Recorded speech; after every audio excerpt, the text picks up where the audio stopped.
Good morning students, I am Meenu Mathur from DAV public school Sikar. आज हम देख रहे हैं subject English class 4 chapter 2 elephant feast. इसका पार्ट 3 पार्ट 2 जो यहाँ पे कंप्लीट हो चुके हैं पार्ट 2 तक। अब नेक्स्ट है part 3।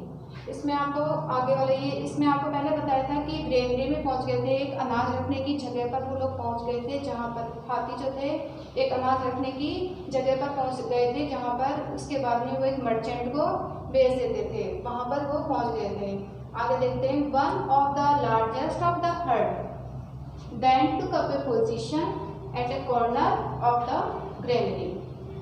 One of the largest of the herd, herd क्या होता है? झुंड। जो भी एनिमल होते हैं इनका जो झुंड होता है, एक ग्रुप ऑफ एनिमल्स होता है, वो हर्ड कहलाता है। तो one of the largest of the heard, जो हर्ड था, झुंड था हाथियों का, उनमें से एक जो सबसे बड़ा था उसने क्या किया? टुक अप अ पोजीशन, अपनी स्थिति ले ली, उसने अपनी पोजीशन ले ली at a corner of the granary. अनाज रखने की जगह जो थी उसके एक कोने पर अपनी जगह ले ली and started pounding the wall with its tusk. Tusk क्या होता है? हाथी दांत। अपने जो उसके जो दांत होते हैं उन्हें टस्क बोलते हैं। द ग्रेनरी एंड स्टार्टेड, और उसने जो एलिफेंट जो था जिसने पोजीशन ले ली थी उसने क्या किया? स्टार्ट कर दिया पाउंडिंग द वॉल। पाउंडिंग मतलब जोर जोर से मारना, जोर जोर से चोट पहुंचाना दीवार के ऊपर शुरू कर दिया। व्हेन इट वाज टायर्ड, जब एक एलिफेंट थक गया, इट मतलब वो जो एलिफेंट जो कि इसको मार रहा था ग्रेनरी की दीवारों को, जब ये थक गया एक, उसके बाद में क्या हुआ? After that another took its place, जो दूसरा हाथी था उसने उसकी जगह ले ली। मतलब दूसरा हाथी जो था वो इसको बॉल को मारने लग गया जोर जोर से। एंड देन अनदर, और उसके बाद में दूसरा मारने लग गया। इसका मतलब है कि वन बाय वन जो थे वो एक एक करके हाथी आते थे और ग्रेनरी की जो दीवारें थी उनको वो मारना शुरू कर देते थे, उनके ऊपर चोट पहुंचाना शुरू कर देते थे। अब वो कब तक ऐसा करते गए?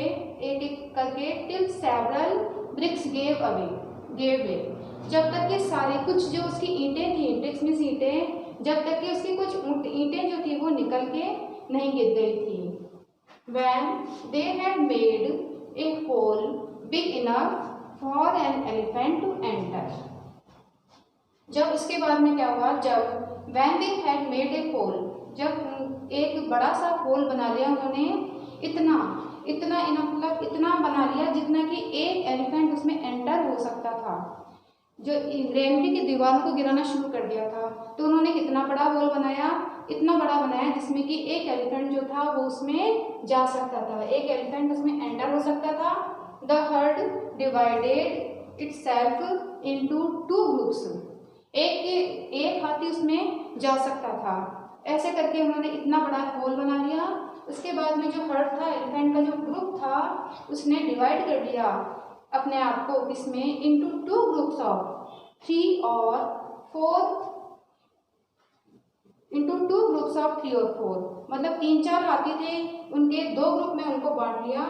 Since only a few could find room inside, लेकिन उसमें कुछ हाथी जो थे वो उसमें जा सकते थे। Then one by one each group entered the granary, उसके बाद में एक एक करके ग्रेनरी में एंटर हो गया। ईच ग्रुप, जो ग्रुप में बांटा था एलिफेंट को, उनमें से हर एक ग्रुप जो था उस ग्रेनरी में जाता था। क्या करने के लिए?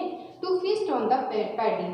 पैडी में जो गेहूं कटा हुआ पड़ा हुआ था, तो अनाज पड़ा हुआ था, ग्रेन्स पड़े हुए थे वहाँ पे, उनको खाने के लिए, उनकी दावत करने के लिए वो जाते थे ग्रुप में। One of the elephant stood sentinel at a distance, sentinel means guard. कुछ दूरी पर one of the elephants means होता है हाथियों में से एक जो हाथी होता था वो गार्ड के रूप में वहाँ पर खड़ा हो जाता था। वो क्या करता था? उनकी देखभाल करता था, कि देख रेख करता था कि कोई आ तो नहीं रहा है। एट डिस्टेंस पर वो एक हाथी को खड़ा कर देते थे। After all the elephants had feasted to their fullest, उसके बाद में ऑल द एलिफेंट्स जो थे उन्होंने क्या किया? दावत की। टू देयर फुलेस्ट, अपना मतलब पेट भर के उन्होंने खाया। The heard rushed of into the forest. जब उन्होंने पेट भर के खा लिया तो जो हर्ड था, हाथियों का जो झुंड था, रश्ड होने से वो भाग गया। कहाँ पर? जंगल के अंदर वो भाग गया। ग्रैंडमा सैड रवि, रवि ने कहा कि वाह ग्रैंडमा, बहुत अच्छी बात लगी उसको कि वाह grandma, that just like an army, कि ऐसा लगता है कि जैसे कोई आर्मी में होता है, जैसे सेना में होते हैं, वैसे तो इन्होंने अपना प्लानिंग बनाई एलिफेंट्स ने और वैसे ही अपना काम किया। यस सेड ग्रैंडमा, तो ग्रैंडमा ने कहा कि हाँ ऐसा ही है, एज आई टोल्ड यू, जैसा कि मैंने तुम्हें बताया था बिफोर, जैसा कि मैंने तुम्हें पहले ही बताया था कि elephants are very intelligent creatures, कि उन्होंने क्या बताया था कि ग्रैंडमा ये बोल रही है कि मैंने तुम्हें पहले ही बताया था कि जो एलिफेंट्स होते हैं बहुत ज़्यादा इंटेलिजेंट होते हैं। एलिफेंट क्रीचर्स मीन्स प्राणी बहुत ज़्यादा इंटेलिजेंट होते हैं ये। Also remember that they are very caring, और ये भी याद रखना कि that they are very caring, और बहुत ज़्यादा केयर भी करते हैं अपने बच्चों के लिए। देखो जब उनके बच्चे भूखे थे इसीलिए तो उन्होंने ये प्लान बनाया था। वो बहुत ज़्यादा केयरिंग भी होते हैं, प्रोटेक्टिव होते हैं, मतलब कि अपने प्रोटेक्शन के बारे में भी सोचते हैं, सुरक्षा के बारे में, and completely unselfish animals too, और इसके अलावा बहुत ज़्यादा निस्वार्थ भी होते हैं वो, मतलब अनसेल्फिश एनिमल्स भी वो होते हैं, अपना स्वार्थ ही केवल नहीं देखते वो। मतलब उन्होंने क्या किया, एलिफेंट्स जो थे उन्होंने किसी को कोई बड़ा नुकसान भी नहीं पहुंचाया था, लेकिन वो जो थे वो अपनी भूख भी शांत करना चाहते थे, इसलिए उन्होंने ये प्लान बनाया था।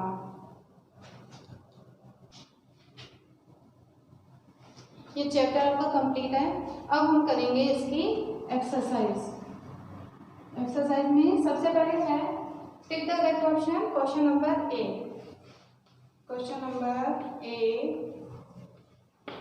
टिक right the correct option. Number 1 है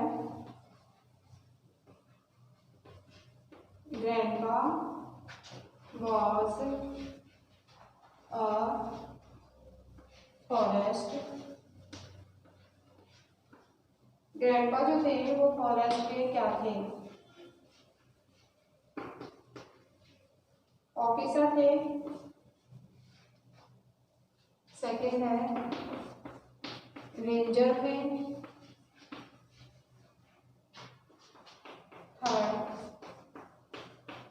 पियोन थे, एंड फोर्थ ऑप्शन है none of these.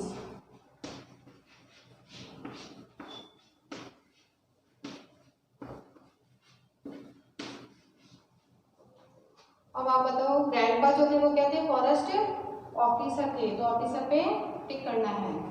Number 2, the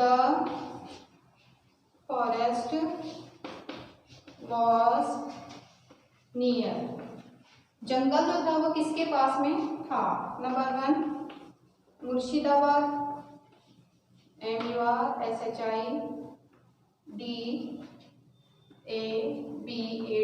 Murshidabad के पास में था क्या फॉरेस्ट? नंबर 2 है सिलीगुड़ी के पास में था क्या? SILLIGURI, सिलीगुड़ी के पास में था क्या? नंबर 3 है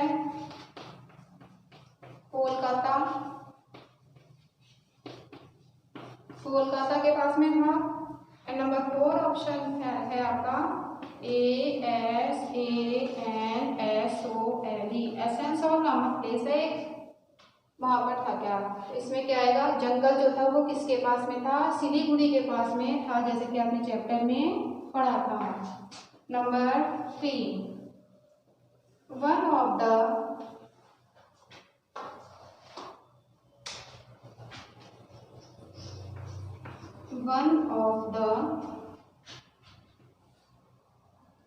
stood sentinel, SENTINEL,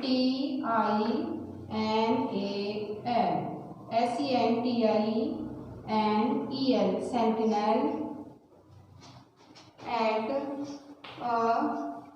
distance.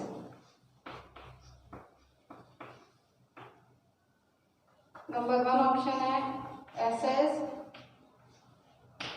Second bears,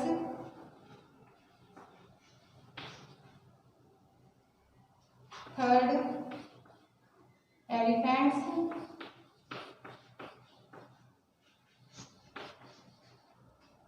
number 4 tigers. तो इनमें कौन सा ऑप्शन आएगा? कुछ दूरी पर एज ए गार्ड जो था वो किस में से एक खड़ा हो जाता था? यहाँ पर आएगा एलिफेंट्स में से जो एक एलिफेंट था वो खड़ा हो जाता था, इसलिए इसमें नंबर 2 वाला ऑप्शन सही है, इसमें आएगा elephants.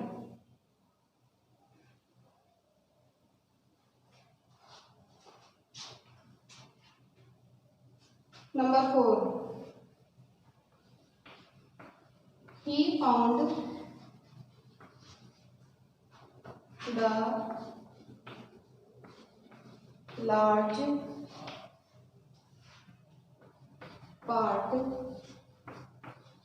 of the head cut down।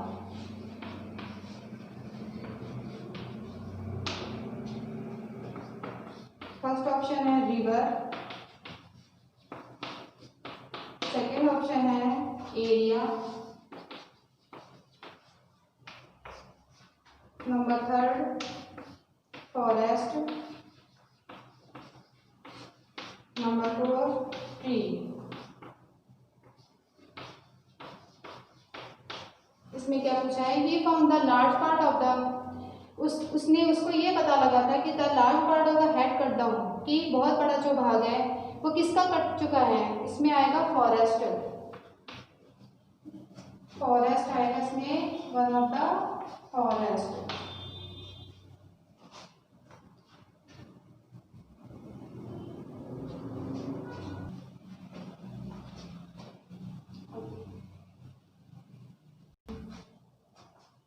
ये आपका क्लास 4 चैप्टर 2 कंप्लीट है। क्वेश्चन ए ये आपका कंप्लीट हो गया। इसको आपको अपनी नोटबुक में करना है नीट एंड क्लीन राइटिंग में। यदि आपको कुछ भी इससे संबंधित पूछना है, कोई प्रॉब्लम है, तो डीएवी स्कूल के व्हाट्सएप नंबर पर मैसेज कर सकते हैं। थैंक्स।